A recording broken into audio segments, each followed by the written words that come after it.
afternoon on the show follow. Thousands of people are attending a memorial service right now in Arizona for conservative influencer Charlie Kirk. President Trump and Vice President J.D. Vance are among those who will address the mourners. Charlie Kirk was this singular figure where his death is reverberating through the grassroots through college campuses and in the highest echelons of power here at the White House and on Capitol Hill. Now, he was not an official part of this administration, but he was a frequent presence here. He was frequently advising senior members of this administration. They would seek out his guidance. They really respected his pulse, especially with those young voters. Selena Wong reporting as he left the White House, President Trump was asked what he will say to Kirk's widow and family. Well, I'm going to just give him my love. There's nothing much you can say. You talk about the great things he's done. I mean, he's been amazing. He's had a tremendous influence for a young man that did a great job. He did a tremendous job. A 22-year-old has been charged with aggravated murder for allegedly shooting and killing Kirk as he spoke at an outdoor event on September 10th in Utah. Wins News Time 3:31. Let's get you where you need to go. Here's Andre Farrow. And let's start in Brooklyn.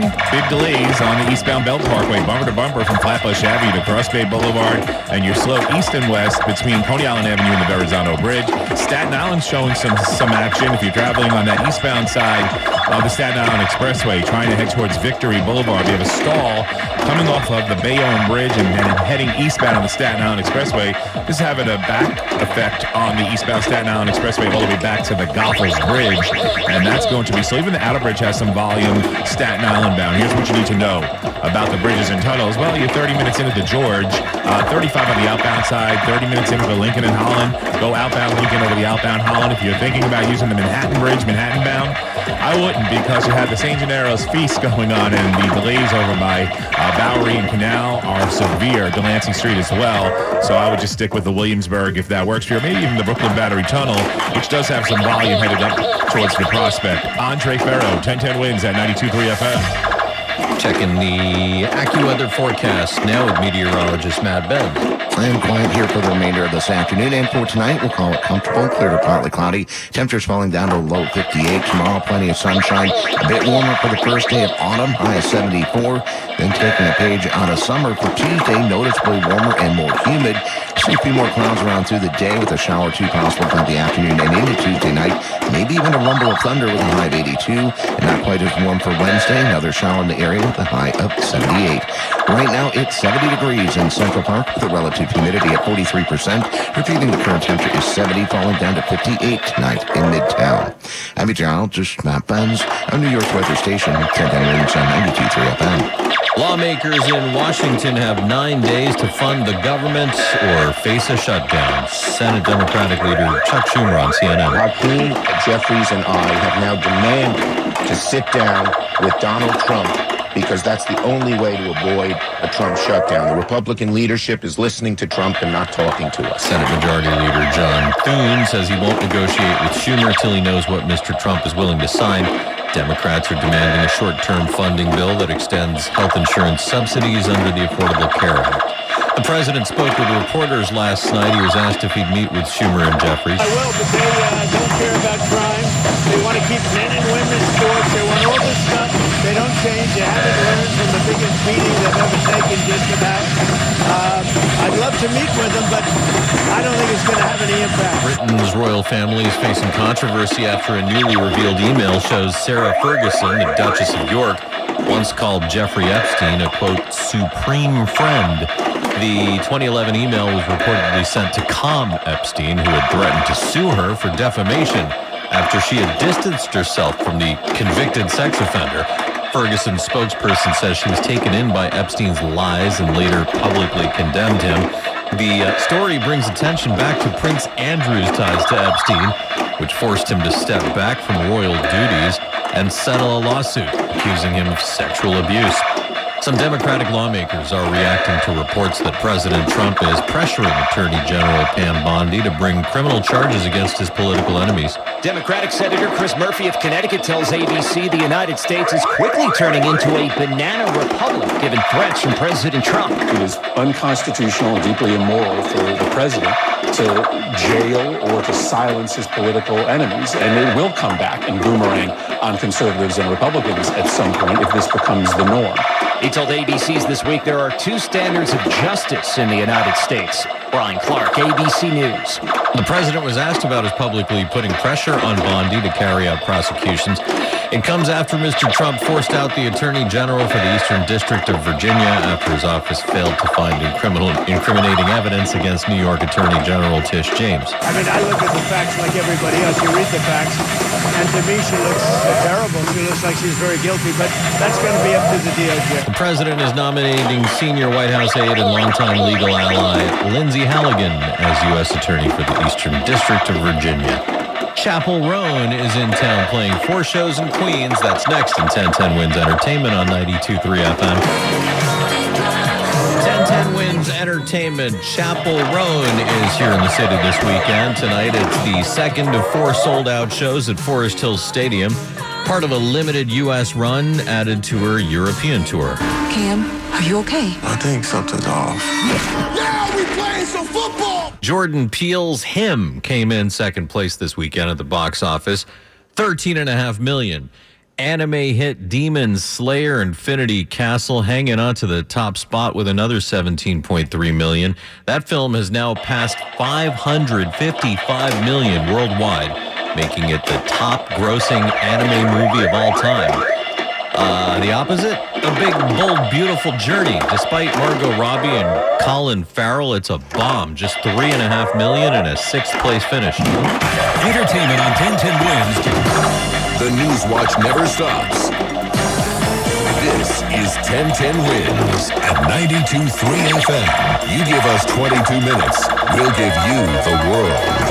Partly sunny, 70 degrees. It's 3:40. Good afternoon. I'm Ashok Kabbalah. Here's what's happening. Are you ready for the UN General Assembly? Come on! President Trump, Prime Minister Netanyahu among the world leaders expected. 2 injured after a shooting in Bushwick. Cops are looking for suspects. Tropical storm Gabrielle is expected to strengthen into a hurricane today. Sticker shock at stores everywhere. The price of ground beef is up considerably. The post office is rolling out its Operation Santa program to fulfill holiday wishes. Games happening now.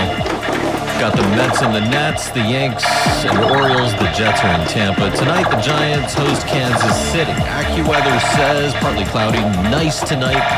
Love that good sleeping weather, right? 58 for the low. Tomorrow, a bit warmer for the first day of autumn with sun and a few clouds. The high for Monday, 74. Wins News Time, 3:41. Let's get you where you need to go. Here's Andre Farrow. Let's start on Long Island. Here's what we see on Long Island's Big 3. We have delays on the westbound LIE right around Glen Cove Road, and then again by the area of Lakeville Road heading towards the Queens border. The westbound side of the Northern State Parkway is busy, heading past Shelter Rock Road and New Hyde Park Road, and you do have a better ride on the Southern State Parkway, although there is some volume westbound approaching the Seaford Oyster Bay. Here's what you need to know about the bridges and tunnels. Inbound George Washington Bridge, 30 minutes. 35 on the outbound side with the Cross Bronx delays. Go outbound Lincoln over the outbound Holland. Save yourself a good 10 minutes.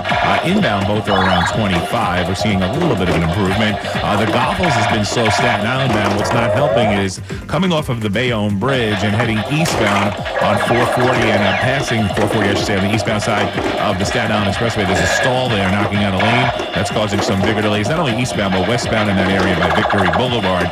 Connecticut, we had a crash on the southbound side of 95, right around exit 3. That has cleared, but we do have big delays on the southbound side of the Merritt, heading down towards Route 7. And the southbound side of Route 8, there's a crash, a bad one in Bridgeport, heading down towards the Connecticut Turnpike. Andre Farrow, 1010 Wins at 92.3 FM.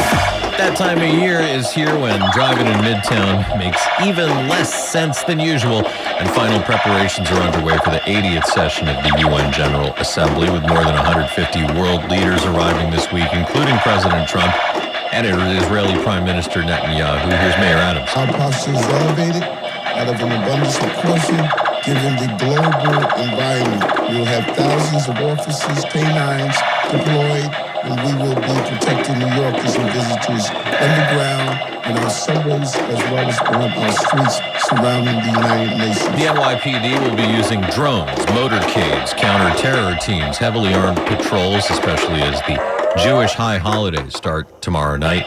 Commissioner Tisch. There are no specific credible threats to this year's General Assembly. But that fact does not change our posture.